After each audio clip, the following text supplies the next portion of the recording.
Mga kwentong pambata ng mga Ingles. Ang matatag na sundalong lata.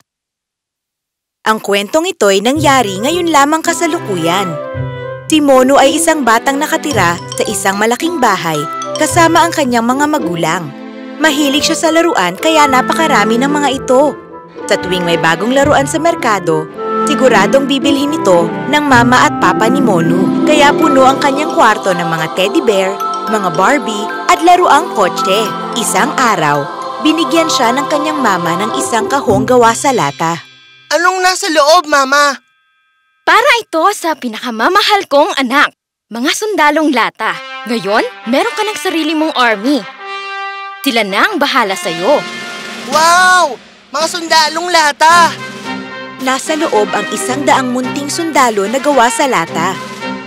Sa 100 sundalong ito, merong isang tila na iiba. Ay, bakit po isa lang ang paa ng sundalong ito, Mama? Oo nga, baka nagkamali lang sila pagsama niyan sa kahon. Akin na yan may sira. Isasaoli ko yan. Huwag po, Mama. Di ba sabi niyo, wala namang masama o mali kung kakaiba tayo? Kakaiba lang po siya. Gagawin ko siyang kapitan. Tatawagin ko siyang Captain Tin. Lahat sila magkakamuka. Hindi ko sila mapapangalanan. Hindi ko rin naman malalaman kung sino-sino sila. Pero si Captain Tin, makikilala ko. Dahil kakaiba siyang sundalo. Hay, anak ko, napalaki kita ng maayos. Tama ka. Wala siyang depekto. Iba lang siya sa atin. Espesyal si Captain Tin. Paborito ni Mono si Captain Tin, kaya nilalagay niya ito sa estante. Makinig ka, Captain Tin. Pantayin mo lahat ng laruan ko habang wala ako. Okay ba, Captain Tin? Dapat magkaisa tayo at dapat walang iwanan kahit kailan. Mono! Kakain na tayo! Sige, Captain Tin. Magkita tayo mamaya, ha? Mahal ng kapitan ang kanyang amo. Pagsara ni Mono ng pintuan, nabuhay ang lahat ng kanyang mga laruan. Pinagmasdan niya ang kanyang mga kasama, ang panda na nag-inat ng likod, ang giraffe na nahulog sa sahig na agad tumayo at nag-inat din. Inikot ni Barbie ang kanyang ulo na nakaharap sa maling direksyon. Tara! Laro tayo! Nasaan si Mono? Ang bilis pa namang makalimot! Kalaro natin siya dito kanina lang! Isa akong paniki! Tulog ako pag may araw! Aba! Malay ko ba?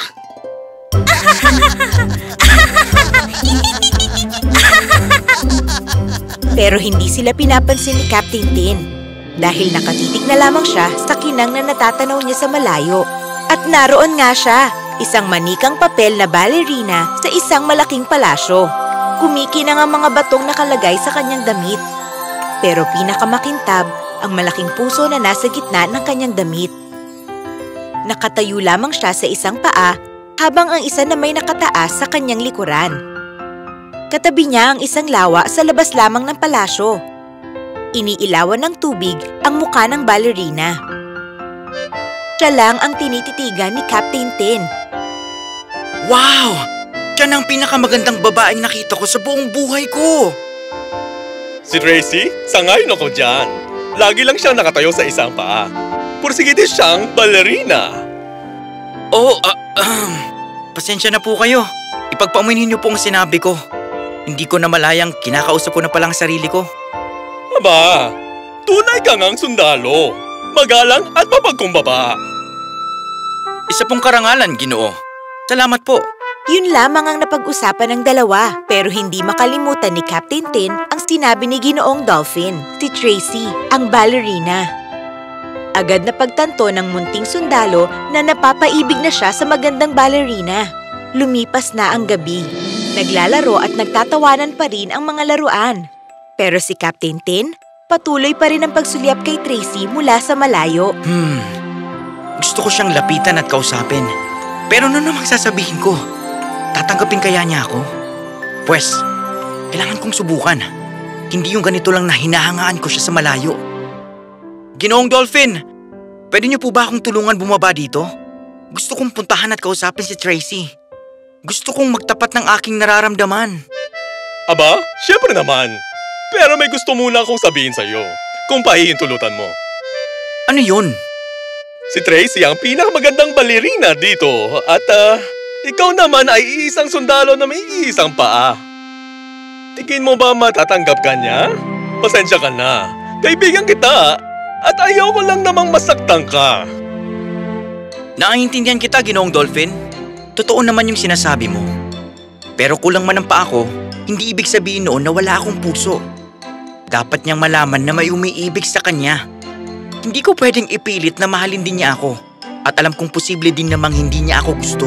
Pero pwede ko pa rin namang sabihin. Hindi ba? Hindi ko rin naisip yun Tama ka. Hindi mahalaga kung anong tingin nila sa atin. Ang mahalaga, yung tingin natin sa sarili natin. Sige. Lumakad ka na. Naway magtagumpay ka, Captain Tin. Huminga ng malalim si Captain Tin at nagsimulang tumalon-talon patungo sa ballerina. May ilang beses din siyang nadadapa sa kanyang pagtalon. Ganun pa man, bumabangon pa rin siya at masiglang nagpapatuloy. Hanggang sa narating na niya ang palasyo. Kabado si Captain Tin, pero desidido siya sa kanyang gagawin. Sabihin mo lang na sa palagay mo, napakaganda niya at gusto mo sana siyang makilala at maging kaibigan. Kamusta, Binibini? Pumunta ako dito para sabihin, napakaganda ko talaga! Ha? Ano? Mali. Ibig kong sabihin, ang ganda mo. Hindi naman sa pangit yung iba. Pero ang ibig kong sabihin, wala naman talagang pangit. Pati nga ang palasyo mo, ang ganda rin. Pati yung lawa, yung giraffe, yung panda na rin. Lahat naman ng hayop maganda. Hindi naman sa isa kang hayop. Hay, ano ba itong pinagsasabi ko? Ikaw siguro si Captain Tin. Sana hindi ka nasaktan. Nakita ko kasi na ilang beses kang nadapa. Oo nga. Medyo mahirap kasing maglakad kapag iisa lang ang paa eh. Oo naman. Pasensya ka na. Hindi, okay lang. Magandang pangpapawis din ang pagtalon. Tama. Hindi maialis ni Tracy ang tingin niya kay Captain Tin. Ngayon lang siya nakakita ng sundalong ganun katatag ang kalooban. Espesyal nga siyang laruan. Pumunta ako dito para sabihing ikaw ang pinakamagandang balerina na nakita ko. At gusto kitang maging kaibigan. Salamat, Captain Tin. Buong gabi silang nag-usap doon sa tabi ng lawa, nagtatawanan at nagkwekwentuhan. Ito ang pinakamasayang gabi para sa kanilang dalawa. Halika, tignan mo yung mga laruan ko. Papakilala ko sa'yo ang bago kong laruang kapitan. Isa siyang gwapo at matipunong laruan. Captain Tin! Teka, asa na siya? Mama, nakita niyo po ba si Captain Tin? Ang daming laruan. Si Captain Tin. Aba, may sira pala siya. Hindi na siya dapat nilalaro pa. Umalis ka na gamit ang bangkang ito! Paalam sa'yo, kawawang sundalo! Ingat sa biyahe! Hindi! Ano? Teka, saan ako pupunta? Pero sobrang bilis ng agos ng tubig. Walang magawa si Captain Tin. Sandali! Hindi pwede! Kailangan ko makabalik sa kwarto. Tama ko! At kay Tracy! Pero bago pa makapag-isip ng gagawin si Captain Tin, palapit na siya ng palapit sa kanal. Bumagal na ang agos ng tubig, pero hindi niya mailiko ang bangka o magawang tumalon. Dahil alam niyang malulunod siya sa ilalim ng tubig. Ilang oras na ang nakalipas. Sinusubukan pa rin niyang iliko ang bangka hanggang sa... Hindi! Hindi! Hindi! Umabot na ang tubig sa dagat. Tuluyan ang nasira ang bangka. At dahil isa siyang laruang lata, hindi niya kayang lumangoy sa dagat. Lumubog siya sa ilalim ng malawak na karagatan. Ay, Tracy. Patawarin mo ako. Hindi ako susuko. Ako si Captain Tin. Mula ngayon, lahat ng bagay ay gagawin ko para makabalik kina Tracy at Monu. Pero hindi dito natapos ang mga pagsubok. Habang tumatalon si Captain Tin para makaahon sa dagat, Isang malaking isda ang dumating at lumamon sa kanya. Ano ba ito? Hoy, isda! Hindi ako pagkain. Palabasin mo ako dito. Tinubukan ni Captain Tin ang lahat ng paraan para makalabas sa bibig ng isda. Nabalisa ang isda sa nangyayari at halos umabot na ito sa pampang. Bigla na lamang, May huli ako! Masarap ang maluluto ko ngayon. dinala ng kusinero ang isda sa kusina at hiniwa ito para lutuin. Teka! Ano to? Isang sundalong lata! Agad hinugasan ng kusinero ang laruan sa gripo. Gusto niyang ipakita sa lahat kung anong nahanap niya sa nahuling isda. Parang isang tunay na sundalong umuwi galing sa digmaan. Pero iba ang iniisip ni Captain Tin.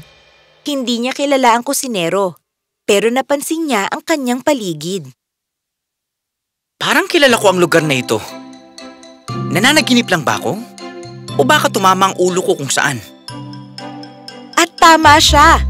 Kilala nga niya ang lugar na yon. Iyon ang kanyang bahay. Nakabalik na siya kay Monu at sa kanyang mahal na si Tracy. Oh, yan si Captain Tin! Kahapon pa siya nawawala! Hay, salamat po at binalik niyo po siya sa akin! Masaya si Captain Tin nang makita si Monu. Pero hinahanap niya kung nasaan ang iniibig niyang ballerina. At nakita nga niya ito. Nakatayo pa rin sa palasyo kung saan sila unang nagkakilala. Hindi niya maalis ang tingin niya sa dalaga. Ang hindi niya alam, nadulas ang kusinero sa isang laruan at naihagis siya sa lumiliyab na tsimeneya. Wow!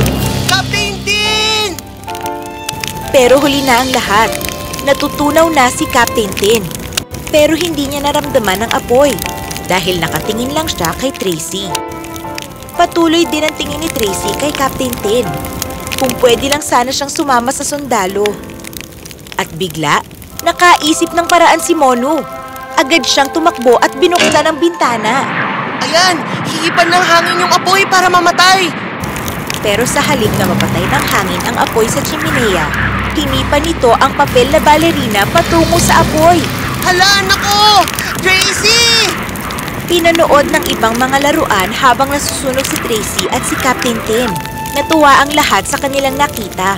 Sa wakas, magkasama na rin ang magkasintahan. Pagdating ng kanyang mama, tuluyan nang naging abo ang papel na ballerina at ang sundalong lata. Wala nang natira sa kanila. Ay, Mama! Wala na si Tracy at Captain Tin! Nako, kinalulungkot ko. Pasensya ka na, anak. Ano yun? Puso ba yun? Isang ang puso. Isang hugis puso na gawa sa natunaw na lata. At may maliit na pulang puso pa sa gitna nito. Tulad ng pulang puso na nasa gitna ng damit ng ballerina. Yun na lamang ang natira mula sa kanya. Kilala ni Monu ang kanyang mga laruan. Naintindihan ni Monu ang buong pangyayari. Kaya napangiti na lamang siya at nilagay ang puso sa ibabaw ng istante. Wala nang hahadlang kay Tracy at Captain Tin. Habang buhay na sila ngayong magsasama. Hindi na rin sila mawawala kay Monu at hindi na rin sila mawawala sa isa't isa.